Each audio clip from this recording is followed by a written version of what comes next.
All right, this week's column is about lessons that I've learned in the restaurant business. Lesson number 36 is never store butane canisters in a portable convection oven.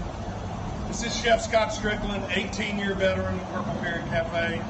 Chef Jeremy Noffke, who was here for 20 years, has recently departed, but he's back today. We're working on doing some cookbook recipe testing.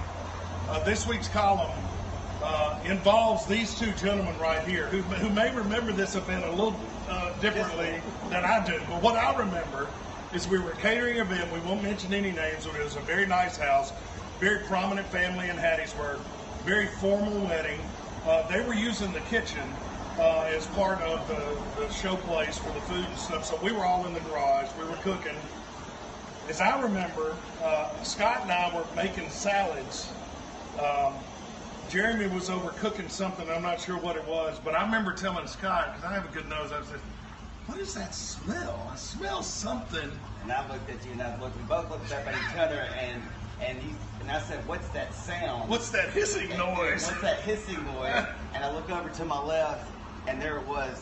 The oven had got plugged in with the 5 cans of butane in the oven, and it was just up on the verge of exploding.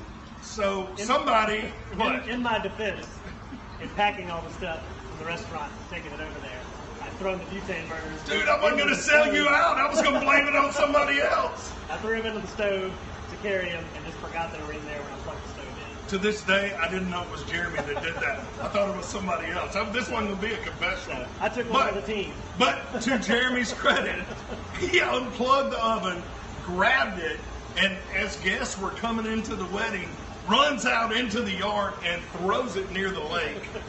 The butane canisters kind of spilled all out on the ground, and nothing blew up. But I mean, we were that close really from making national news. That place would have gone up in smoke, would have killed the guests, the employees, the bride and groom. It would have been all gone. So, dude, but I didn't know it was you. Yep. You didn't have to confess. You didn't have. You could have gone. You could have blamed it on a prep book or something. So that's lesson number 36.